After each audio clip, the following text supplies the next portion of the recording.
Sri Kuberan TV நேயர்கள் அனைவருக்கும் இனிய தமிழ் புத்தாண்டு நல்வாழ்த்துக்களை தெரிவித்துக் கொள்கிறேன். சிம்ம ராசி அன்பர்களுக்கு இந்த 2026ஆம் ஆண்டு தமிழ் புத்தாண்டு உங்கள் லைஃப்பில் ஒரு தெளிவான முடிவெடுக்கக்கூடிய தன்மையில் இருக்க போகுது. கிட்டத்தட்ட நிறைய பிரச்சனைகளை நீங்கள் எதிர்கொண்டுட்டீங்க. இந்த பிரச்சனையை எதிர்கொள்கிறதுக்கான வாய்ப்பு இல்லை. அதுக்கான என்ன சொல்கிறேன்னா ஒரு எனர்ஜி அப்படிங்கக்கூடிய செயல்பாடும் இல்லை. ஏன்னா உங்கள்கிட்ட உள்ள அத்தனை விதமான எனர்ஜி பவரையும் என்ன பண்ணிட்டாங்க, உங்கள்கிட்ட வாங்கிட்டு உங்களை லாக் பண்ணி விட்டு போயிட்டாங்க. ஸோ அப்படிப்பட்ட சூழ்நிலையில் உங்கள் லைஃப்பில் இந்த 2026 தமிழ் புத்தாண்டு ஆரம்பித்ததிலிருந்து உங்களுடைய ராசியின் அதிபதியான சூரிய பகவான் மேச ராசியில் அமர்ந்த சித்திரை மாதம் முதல் நிறைய சிரமங்களை சந்தித்து வந்த உங்களுக்கு சிரமங்கள் அனைத்தையும் நிவர்த்தி செய்யக்கூடிய ஒரு பாக்கியம் உறுதியாக உண்டு. மன நிம்மதி என்பது உங்களுடைய எதிர்பார்ப்பு. அந்த மன நிம்மதி கிடைக்க போகுது. அதேபோல் இப்போ கிட்டத்தட்ட ஒரு வருடம் 1.25 வருடமாக பொருளாதார விஷயங்கள் நிறைய தடுமாற்றத்தை சந்திக்கிங்க. அந்த தடுமாற்றம் சரி செய்யக்கூடிய ஆற்றல் ஆனி மாதத்திலேருந்து இருக்குது. வருகிற ஆனி மாதம் முதல் உறுதியாக உங்களுடைய பொருளாதாரத்தில் மிகப்பெரிய ஏற்றம் ஏற்படும். உங்களுடைய ராசிக்கு 2ஆம் வீடை தன்னுடைய 7ஆம் பார்வை மூலமாக பார்த்து கொண்டிருக்கிற சனி பகவானை குரு பகவான் தன்னுடைய 9ஆம் பார்வை மூலமாக பார்த்து குடும்ப ஒற்றுமையை ஏற்படுத்தி கொடுப்பார். குடும்ப உறவுகளை விட்டு தனித்திருந்து ரொம்ப போராடுறீங்க. அந்த போராட்டத்துக்கு எப்போ விடுதலை கிடைக்கும், எப்போ உங்களுடைய குடும்ப உறுப்பினர்கள் உங்களை புரிஞ்சுக்கிடுவாங்க, நீங்கள் அவங்களுடைய வாழ்க்கைக்கு மட்டும்தான், அவங்களுடைய எதிர்காலம் சம்மந்தப்பட்ட விஷயத்துக்காக தான் நீங்கள் அதிகமாக சிந்திச்சிங்க. அவங்களுக்கு ஒரு சின்ன பிரச்சனை கூட நீங்கள் துடித்து எவ்வளோ தூரம் கஷ்டப்பட்டீங்க அப்படிங்கிறத அவங்க புரிஞ்சுக்கிறாமல் உங்களை நிறையா வார்த்தைகளை கொட்டிட்டாங்க. வார்த்தை கொஞ்சம் நெஞ்சம் இல்லை. அவங்களால முடிஞ்சளவு உங்களை எந்த அளவுக்கு வார்த்தைகளை கொட்டி காயப்படுத்தணுமோ காயப்படுத்திட்டாங்க. ஸோ ஆனால் இப்போ புரிஞ்சுக்கிறதுக்கான வாய்ப்பை நீங்கள் தேடி இருக்கீங்க. அந்த வாய்ப்பு இந்த ஆனி மாதம் முதல் அற்புதமாக இருக்கும். கொடுத்த வாக்கை காப்பாற்றுறேன்னா உங்களுக்கு தூக்கம் கூட நிம்மதியாக இருந்திருக்காது. ஐயோ நம்ம சொல்லினோம்ல, நம்ம இந்த விஷயத்தை நம்ம தான் செஞ்சு தரோம்னு சொன்னோம்ல, நம்ம வாக்கு கொடுத்தோமே, நம்மளால் இதை செய்ய முடியலன்னு உங்களுடைய குற்ற உணர்ச்சியே உங்களுடைய எதிர்காலத்துடைய திட்டங்கள் அனைத்தையும் முடிச்சு விட்ரும். அப்போ நீங்கள் எங்கே உங்களை நீங்கள் இழந்தீங்க அப்படின்னா, பொதுவாகவே அடுத்தவங்களுடைய விஷயங்களை தலையிட்டு உங்களுடைய தலைவலியை ஃபுல்லாக ஏற்றி வச்சுக்கிட்டீங்க.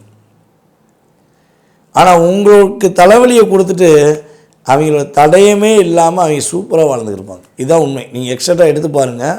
உங்களுடைய கடந்த கால வாழ்க்கையில் நீங்கள் யாருக்கெல்லாம் பிரச்சனை சால்வ் பண்ணி விட்டீங்களோ அவங்க பிரச்சனைனா என்னன்னு கேட்குற அளவுக்கு லைஃப்பில் நல்லா இருப்பாங்க. ஆனால் அந்த பிரச்சனைக்குடைய கர்மாவை யார் ஏற்றுக்கிட்டா, நீங்கள் ஏற்றுக்கிட்டீங்க. ஸோ இந்த நிலையில் ஒரு மாற்றம் ஏற்படும். உறுதியாக உங்கள் லைஃப்பில் ஒரு பெரிய சேஞ்சஸ் உண்டு. அதே போல் சந்தோஷத்தை தொலைத்து விட்டு சந்தோஷத்துக்காக காத்திருக்கிற நம்முடைய சிம்மராசி என்பவர்களுக்கு சந்தோஷம் இனிமேல் தான் உண்டாக போகுது. மேலும் உங்களுடைய லைஃப் ஸ்டைலில் சொந்த வீடு வாங்கணும், சொந்த வீடு கட்டணும் அப்படின்னு விருப்பப்படுறீங்கன்னா கிட்டத்தட்ட பார்த்திங்கன்னா ஆனி மாதத்திலிருந்து நீங்கள் என்ன பண்ணலாம், சொந்த வீடு கட்டுவதற்கான முயற்சிகளை எடுக்கலாம். அல்லது வீடு ஆல்ட்ரேஷன் பண்ணக்கூடிய செயல்பாடுகள் செய்யலாம். அல்லது புதிய வண்டி வாகனங்கள் வாங்குவதாக இருந்தால் கண்டிப்பாக வாங்கலாம். உங்களுக்கு பிடிச்ச மாதிரி அப்படி இந்த கலரில் வண்டி இருக்கணும், எனக்கு இதே மாதிரி என்னோடய லைஃப் ஸ்டைல் இருக்கணும், அப்போ நீங்கள் என்ன விஷயங்களில் எதிர்பார்க்குறீங்களோ அந்த விஷயத்தை யார் செயல்படுத்தி கொடுக்க போகிறா, உங்களுடைய ராசிக்கு கரெக்டாக 5ஆம் இடத்த அதிபதி என்று சொல்லக்கூடிய குரு பகவான் உங்களுடைய ராசிக்கு 12ஆம் இடத்துலேருந்து இயக்கி கொடுக்க போகிறார். குருவுடைய பார்வை உங்களுக்கு அவ்வளோ சூப்பராக இருக்குது. உங்களுடைய அம்மாவுடைய ஹெல்த்தில் உள்ள பிரச்சனை சால்வ் ஆக போகுது. உங்களுடைய அம்மாவுடைய சொத்து கிடைப்பதற்கான பாக்கியம் உண்டு. ஸோ இவ்வளோ விஷயங்கள் உங்களுக்கு என்ன பண்ணுது, கோச்சாகிரகங்கள் கொடுக்க போகிறது அப்படிங்கிறது உண்மை. மேலும் பார்த்திங்கன்னா உங்களுடைய ராசிக்கு 8ஆம் இடத்துல சனி பகவான் இருக்கார். அப்போ 8ஆம் இடத்து சனி நிறைய பிரச்சனை கொடுப்பார், நிறைய போராட்டத்தை கொடுப்பான்னு சொல்லிகிட்டே இருந்தாங்க. ஸோ பொதுவாகவே இந்த சனி பயிற்சிக்கு அப்புறம் போராட்டத்தோடைய அளவு கம்மி தான். ஃபஸ்ட்டு நீங்கள் உங்களை உணரக்கூடிய தருணமே சனி பயிற்சிக்கு அப்புறம் தான் ஏற்படுச்சு. அதுலேயும் உங்களுக்கு என்ன நடக்கு, ஏது நடக்கு, யார் என்ன பண்ணுறா, எங்கேருந்து அம்பை ஏவுறாங்க, அந்த அம்பு ஏவுறவன் தான் உங்கள் கூட இருக்காளா இல்லையா கூட தெரியாமல் முடிச்சுக்கிருந்தீங்க இல்லையா? உண்மையா இல்லையா? யோசிச்சு பாருங்கள். ஆமான உங்களுடைய கருத்தை கமெண்ட்ஸ் கொடுங்க. அப்போ இந்த சனி பகவான் உங்களுடைய ராசிக்கு 7ஆம் இடத்தில் இருந்து தன்னுடைய 7ஆம் பார்வை மூலமாக பார்த்தனால தான் உங்களுக்கு எந்தெந்த பிரச்சனைங்கிறது புரியாமே இருந்தீங்க. ஆனால் 8ஆம் இடத்துக்கு போன பிறகு உங்களை நீங்கள் உணர ஆரம்பிச்சிங்க. நீங்களே உங்களை கேள்வி கேட்குறீங்க, ஏன் இப்படி இருக்க, என்ன பிரச்சனை உனக்கு, நீ இப்படி இருந்தது இல்லையே அப்படின்னு உங்களை நீங்கள் கேள்வி கேட்காமல் இருந்திருக்கீங்களா? சொல்லுங்கள். உறுதியாக இந்த 3 வருடத்தில் நீங்கள் எத்தனை முறை இதை கேட்டிருப்பீங்கன்னு உங்களுக்கு தெரியும். மனச்சாட்சிக்கு தெரியும் அப்படிமா இல்லை? ஸோ அதே மாதிரி உங்களுடைய மனசுக்கு தெரியும். அப்போ இந்த கேள்விக்கான விடைகளை சனி பகவான் நிவர்த்தி பண்ணி கொடுத்தார். ஆனால் இருந்தாலும் உங்களுடைய ராசிக்கு 8ஆம் இடத்துல சனி பகவான் அமர்ந்திருக்கிறதுனால அவர் 2ஆம் இடத்தை பார்க்குறாரு, அவர் உங்களுடைய 5ஆம் இடத்தை பார்க்குறாரு, அவர் உங்களுடைய 10ஆம் இடத்தை பார்த்தாரு. ஸோ இங்கே ஆட்டோமேட்டிக்காக உங்களுடைய பொருளாதாரம் அவுட்டு, சொந்த தொழில் அவுட்டு, உங்களுடைய சிந்தனைகள் எல்லாமே அவுட்டு. இதெல்லாம் இருந்துச்சா?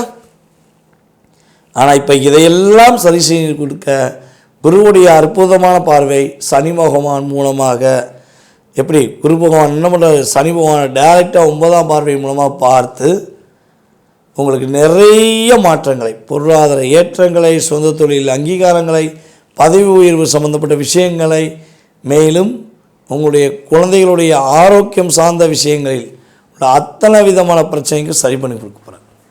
நிறைய சேஞ்சஸ் ஏற்பட போகுது. நீங்கள் கவனமாக இருக்க வேண்டிய விஷயங்கள் என்னென்னா, சிம்ம ராசிக்காரங்க ராசியிலே கேது பகவானும் ராசிக்கு 7ஆம் இடத்துல ராகு பகவானும் அமர்ந்திருப்பதனால் ஒரே ஒரு விஷயம், உங்களை பற்றி உங்களுடைய மனைவியோட குடும்பத்திலேயோ அல்லது உங்களுடைய கணவருடைய குடும்பத்திலேயோ தவறாக சொல்கிறாங்க, ஏதாவது சித்தரிக்காங்கன்னா தயவுசெய்து நம்பாதீங்க. அதே போல் உங்களுடைய கணவரை பற்றியோ அல்லது உங்கள் மனைவியை பற்றியோ உங்களோட தேவையில்லாமல் 1க்கு 2 சொல்கிறாங்க, சின்ன விஷயத்தை பெருசாக கொண்டு போகிறாங்க, ஒரு பின்பத்தை ஏற்படுத்துகிறாங்கன்னா அவங்களுடைய மாய வலையில் சிக்கிறாதீங்க. நீங்கள் 2 பேரும் உட்கார்ந்து பேசுங்க. கணவன் மனைவி 2 பேரும் அமர்ந்து ஒன்றாக 10 நிமிடங்கள் நீங்கள் செலவழிச்சிங்கன்னா உங்களுடைய ஆப்போசிட்டில் உள்ள அத்தனை கூட்டாளிகளையும் பந்தாட முடியுங்கிறது உண்மை. உங்களுக்குள்ள ஒரு மிகப்பெரிய ஆள் மனதுக்குள்ள ஒரு விஷயத்தை எடுத்துக்கோங்க. உங்களை மட்டும் நம்புங்க, உங்களுடைய செயல்பாடை மட்டும் நினைங்க. இந்த கிட்டத்தட்ட இந்த தமிழ் புத்தாண்டு உங்களுடைய பொருளாதாரத்தில் ஏற்றத்தையும் உங்களுடைய வாழ்க்கையில் மிகப்பெரிய ஒரு முன்னேற்றத்தையும் கொடுக்கக்கூடிய ஒரு அற்புதமான வருடமாக இருக்கப் போகிறது என்பது நிதர்சனமான உண்மை. ஸ்ரீ குபேரன் டிவியை பார்த்தமைக்கு நன்றிகள். மேலும் இது போன்ற தகவல்களை தெரிந்து கொள்ள ஸ்ரீ குபேரன் டிவியை சப்ஸ்கிரைப் செய்யுங்கள். மறக்காமல் பெல் ஐக்கானை கிளிக் செய்யுங்கள்.